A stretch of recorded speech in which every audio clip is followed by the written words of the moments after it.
오늘 같이 볼 말씀은 요한계시록 10장 1절부터 11절 말씀까지입니다. 요한계시록 10장 1절부터 11절 말씀까지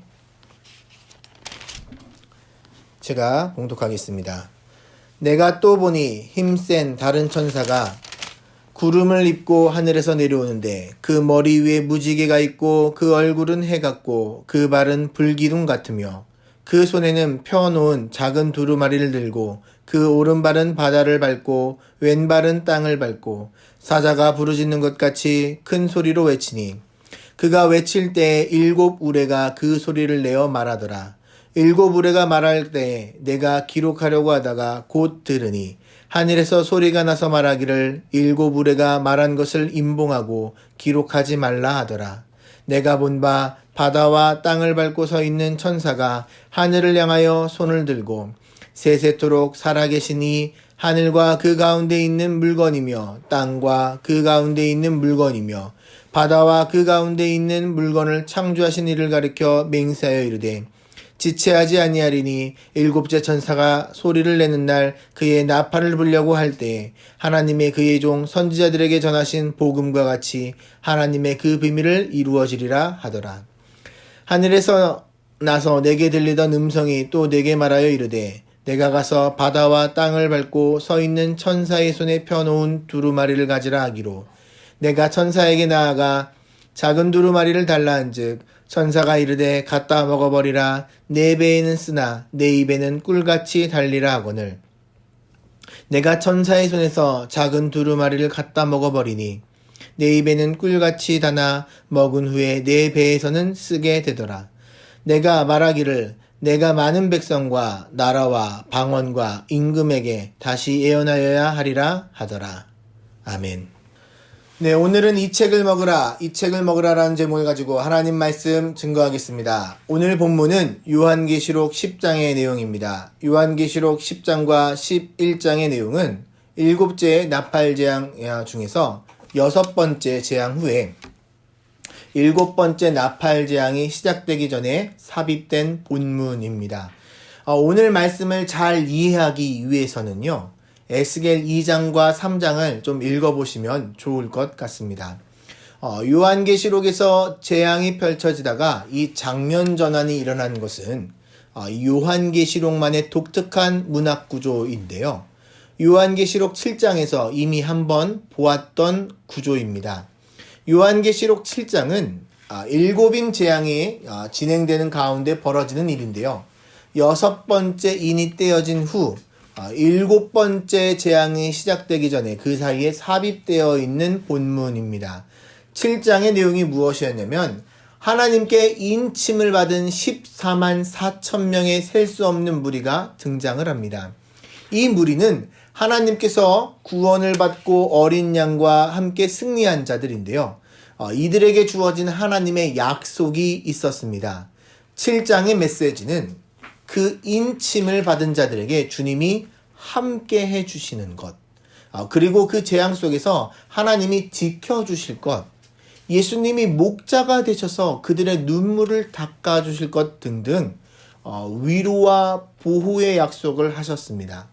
재앙이 진행되는 가운데 이 약속을 다시 상기함으로 요한계시록 말씀이 전해질 때 성도가 너무 재앙에만 함몰되지 않도록 또한 성도를 향한 위로와 격려의 말씀을 전달해 주는 것이 요한계시록 문학 구조의 특징입니다.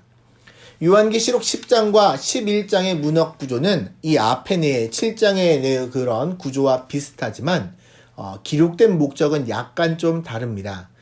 7 나팔재앙이 진행되는 과정에서 6번째 나팔재앙 후에 이 말씀들을 보여주심으로 성도에게 다시 하나님 나라를 바라보며 말씀을 붙잡고 복음을 위하여 살도록 우리를 초청하고 계십니다. 오늘과 다음 주 2주간에 걸쳐서 요한계시록 10장과 11장을 말씀을 살펴볼 텐데요.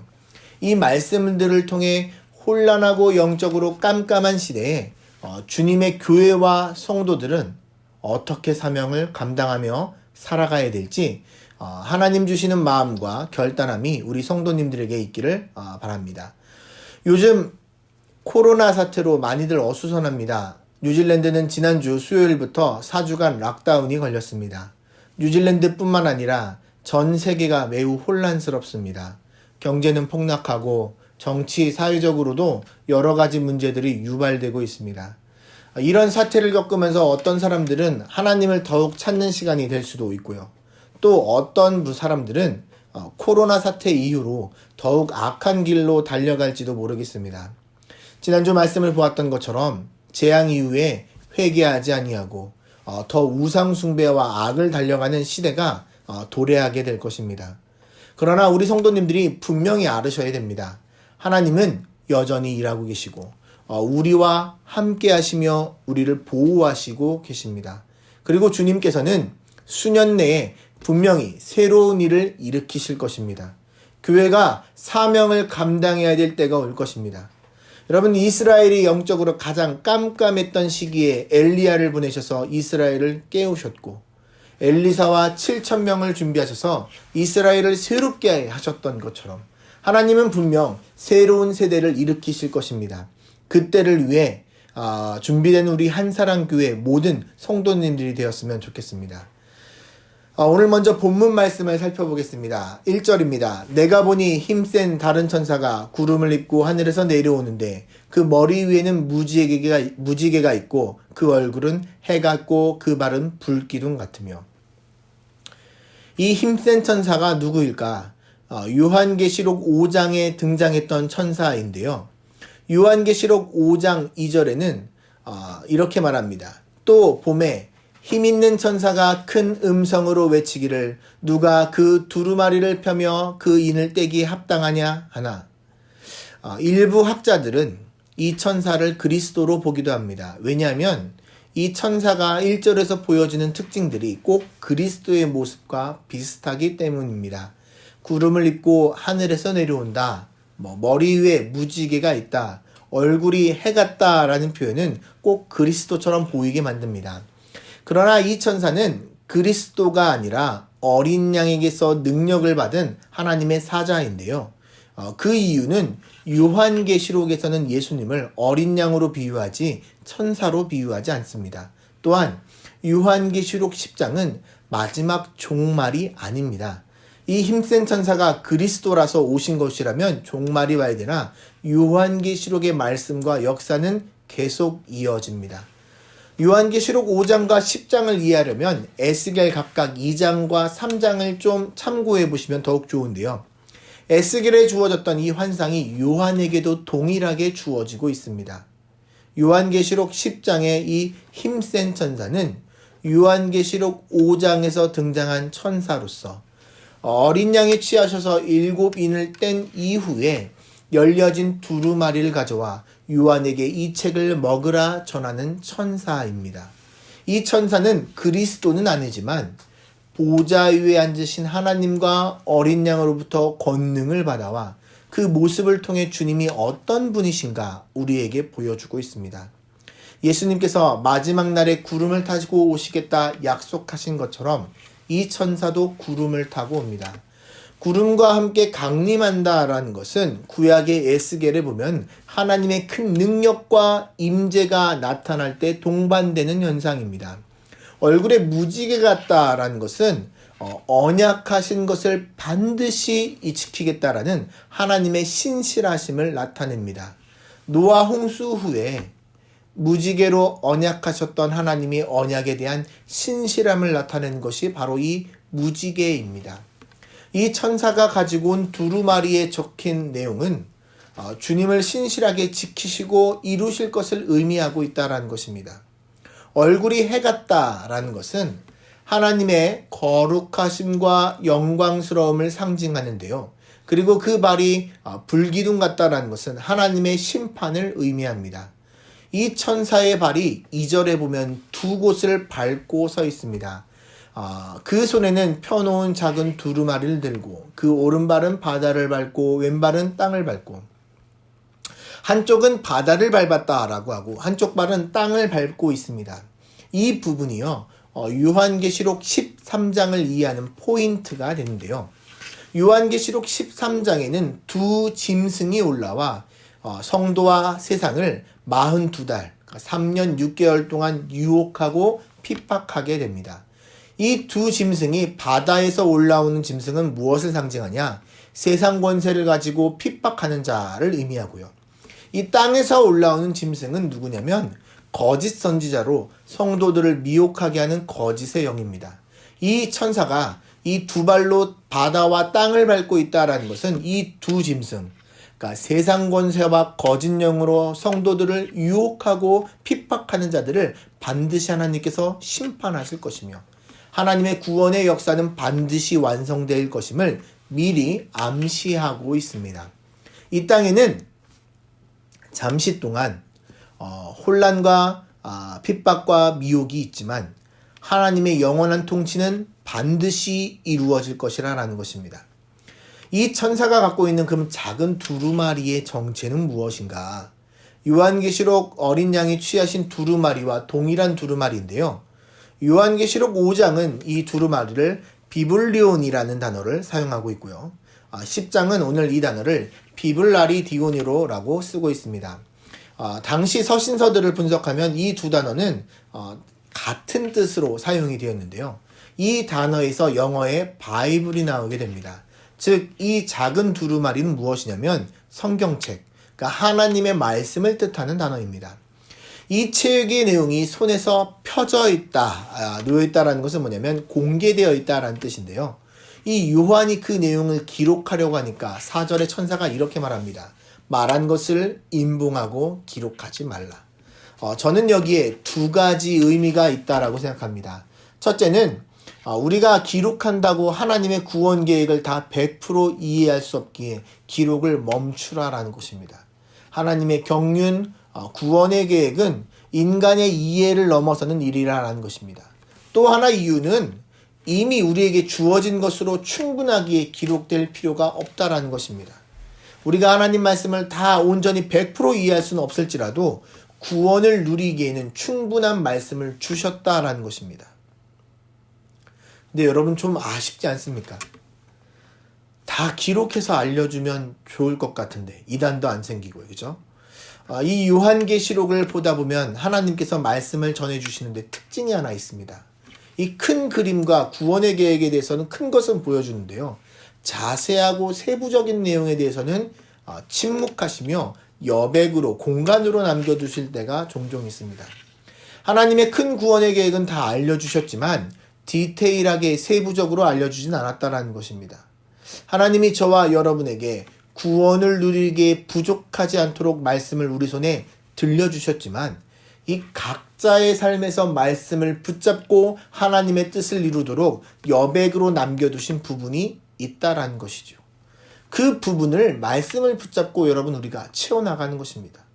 그게 자기를 부인하고 각자 십자가를 지고 주님을 따르는 길입니다. 그래서 여러분 각자 인생이 다르고 각자에게 주신 소명과 역할이 다른 것 아니겠습니까? 여러분 소명을 받았다라고 다 목사하는 게 아니잖아요. 소명을 받았다고 다 선교사로 나가는 게 아니지 않습니까? 가서 섬기는 선교사도 있고 보내는 선교사도 있고 어떤 사람은 교회 안에서 바깥에서 하나님 주신 은사와 능력대로 그것을 잘 활용하는 것이 하나님의 말씀대로 쓰임을 받는 것 아니겠습니까? 여러분 우리가 종종 착각하기 쉬운 것이 뭐냐면 목회나 꼭 선교 사역을 해야 꼭 하나님 일을 감당하는 것이라 생각하기 쉽습니다. 목사만 하나님 일을 감당하는 것도 아니고요. 또 목사라고 하나님의 일을 더 많이 하는 것도 아닙니다. 각자 삶의 여백을 허락하신 부분에서 말씀을 붙잡고 최선을 다하는 가운데 하나님은 잘했다, 충성된 종이라 칭찬해 주실 것입니다. 지금 아마 우리 교회 아기 엄마들 많이 힘드실 겁니다. 보니까 엄마들만 힘든 게 아니라 다 힘드신 것 같아요. 락다운 되면서 4주 동안 아이들을 봐야 되는데 이제 1주 차인데 집마다 지금 곡소리가 나오고 있습니다. 우리가 원한 상황은 아니지만 지금 이 상황에서 아이들을 잘 돌보는 게 우리에게 주어진 1차적 사명이고 여백을 채우는 일입니다. 힘내십시오. 끝은 옵니다. 각자 삶의 자리에서 사명을 잘 붙잡고 주의를 감당하는 우리 성도님들이 되었으면 좋겠습니다. 오늘 말씀 가운데 우리가 분명히 알아야 될 것이 하나 있습니다. 하나님의 구원 계획과 통치는 반드시 이루어질 것인데요. 7절 말씀입니다. 일곱째 천사가 소리내는 날 그의 나팔을 불려고 할 때에 하나님이 그의 종 선지자들에게 전하신 복음과 같이 하나님의 그 비밀이 이루어지리라 하더라. 선지자들에게 오늘 전하는 복음이 무엇입니까? 악한 길에서 돌이켜 하나님 말씀대로 사는 것, 정의와 공의를 실현하는 것, 형식적인 회개가 아니라 마음을 찢고 하나님께로 돌아와 주의 통치에 참여하는 것 아니겠습니까? 하나님은 그 일, 하나님의 구원과 통치에 우리를 여러분 방관자로 두시지 않는다라는 것입니다. 하나님은요, 성도가 관찰자로 있는 것을 원하지 않습니다. 하나님은 우리를 복음의 참여자로 부르셨습니다. 여러분, 예수님의 지상명령이 무엇입니까? 복음에 동참하라는 것 아니에요. 지금까지 여러분 요한은 하늘의 환상 중에서 예배와 재앙이 이루어지는 것을 그냥 보고만 있었습니다. 그런데 오늘 본문의 8절부터는 요한을 부르셔서 이 일이 이루어지는 것에 참여하도록 콜링하고 계십니다. 이 말이 무슨 말씀이냐면 오늘 말씀의 핵심 포인트인데요. 이 8절 9절을 먼저 읽겠습니다. 하늘에서 나서 내게 들리던 음성이 또 내게 말하여 이르되 내가 가서 바다와 땅을 밟고 서 있는 천사의 손에 펴놓은 두루마리를 가지라 하기로 내가 천사에게 나아가 작은 두루마리를 달라 한즉 천사가 이르되 갖다 먹어버리라 내 배에는 쓰나 입에는 꿀과 같이 달리라 하거늘. 이 책을 먹으라라는 것입니다. 에스겔 선지자에게 명령하셨던 것 같이 오늘 이 사도 요한에게도 이 책을 먹으라라고 권면하십니다.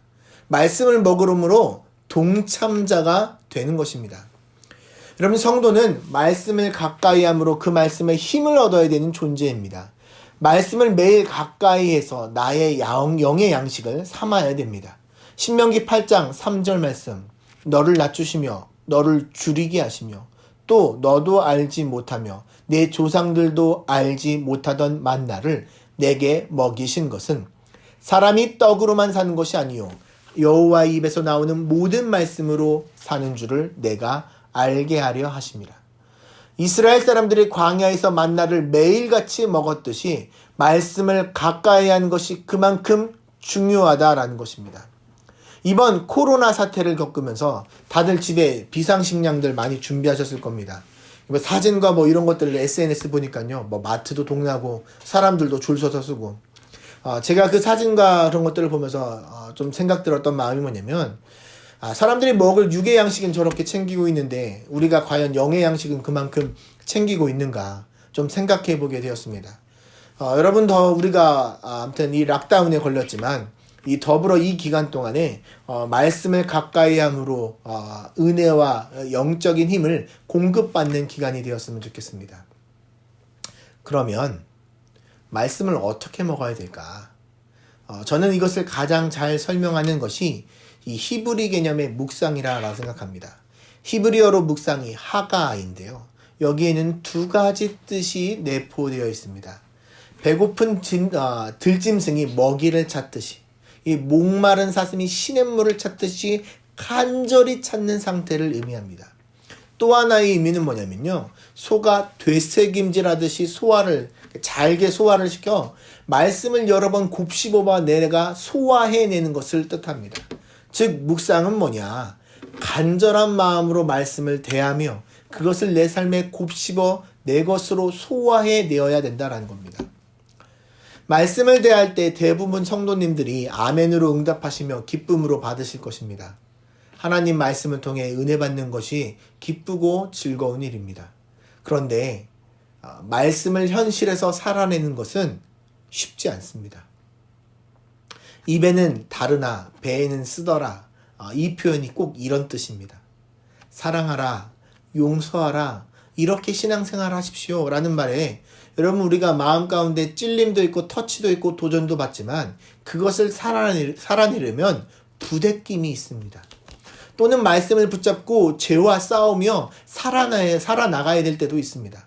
때로는 수십 번, 수백 번 넘어지고 또 일어서며 다시 죄와 싸워야 됩니다. 저는 이 과정을 성도가 영적으로 성장하는 성장통이라 생각합니다. 아이들이 자라다 보면 꼭 희한하게 한번 아플 때가 있지 않습니까?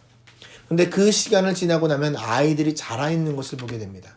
영적인 성장통도 마찬가지입니다. 오늘 이 말씀을 먹은 요한에게 하나님이 요구하는 것이 무엇이냐? 11절인데요. 그가 내게 말하기를 내가 많은 백성과 나라와 방언과 임금에게 다시 예언하여야 하리라 하더라. 지금 사도 요한은 초대교회의 핍박을 받고 있는 이 성도의 대표로서 하나님께 예언자적인 소명을 받고 있습니다. 구약에서 예언자들이 하나님 말씀을 받을 때 말씀을 받아 그 말씀을 증거했던 것처럼 요한과 초대교회 성도들에게 하나님은 다시 말씀을 전할 사명을 주십니다. 여러분 지금 요한이 어떤 상황입니까? 반모라는 섬에 유배를 당해 죽음을 기다리고 있는 노인입니다. 로마 제국의 핍박과 회유에 무너지는 교회를 보며 안타까워하며 유배지에 있던 상황입니다. 주님은 곧 다시 오시겠다 약속하셨는데 주님의 재림이 늦어지는 상황을 보며 힘들어하는 초대교회의 모습에 안타까워하고 있었습니다. 어찌 보면 정말 무기력한 상황 아닙니까? 지금 우리도 이 요한과 같은 무기력한 상황에 있지 않은가 싶습니다. 작은 바이러스 하나로 온 세계가 다 멈췄습니다. 사람들이 자랑했던 과학기술, 경제, 세계와 모든 것이 다 멈춰지고 집안에서 답답한 시기를 통과하고 있습니다. 그런데 주님은 이 늙고 지친 요한에게 말씀의 환상을 보여주시며 다시 예언하라 하십니다. 그 당시 소아시아 7교회의 상황을 보아도 쉬운 곳이 한 곳도 없었습니다. 오늘 이 문맥의 방점은 다시에 있습니다. 말씀의 은혜를 받아라. 그리고 다시 가서 주의 일을 감당하라 라는 것입니다. 힘들고 어렵지만 하나님은 그 사명을 감당하는 가운데 우리에게 단맛의 은혜도 주실 것이고 배에서 이 쓴 고통 가운데 이길 힘도 주실 것입니다. 하나님은요 사명을 감당하려는 자들에게 힘과 은혜를 베푸시는 분이기 때문입니다. 사랑하는 한사랑교회 성도 여러분, 이 책을 먹으시기 바랍니다. 말씀 가운데 하나님 주시는 은혜를 충분히 누리시기 바랍니다. 그리고 세상으로 갈 준비를 해야 됩니다. 교회는 주차장이 아니라 주유소가 되어야 됩니다. 은혜 받고 여기가 좋사오니 앉아 있는 것이 아니라 은혜를 받았으면 하나님께 우리가 부르심을 받았다면 세상을 향해 나아갈 수 있어야 한다는 것입니다. 그 일을 위해 요한을 다시 부르셨고 거룩한 성도들을 주님은 다시 부르실 것입니다.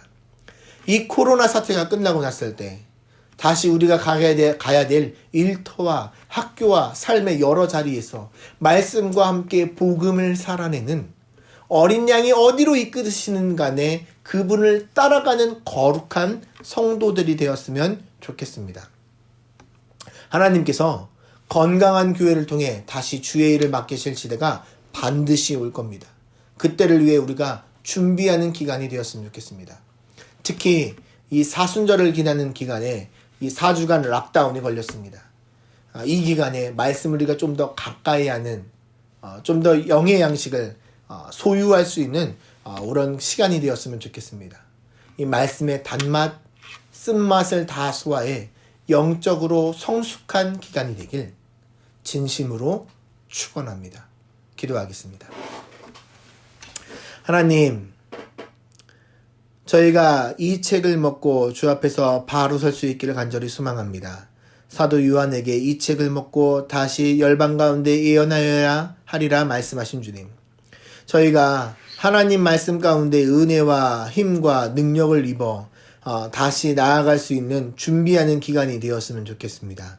우리 사랑하는 성도님들 삶 가운데 주님, 다시 한번 힘과 위로와 용기를 부어 주시옵시고 이 락다운 기간에 저희가 주저앉고 무너지는 것이 아니라 오히려 이 기간을 통해서 하나님 앞에 저희가 바르게 서갈 수 있는 그런 복된 시간 되게 하여 주시옵소서. 경제적으로 또 여러 가지 모양으로 아픔 가운데 있는 우리 성도님들을 주님 기억하여 주시옵시고 주님 또 이 코로나를 위해서 세계 열방 가운데 같이 기도하는 동역자들이 있습니다. 속히 이 모든 재앙이 끝나고 지나갈 수 있도록 주님께서 역사하여 주시옵소서. 사랑 많으신 예수님 이름으로 기도하였습니다. 아멘.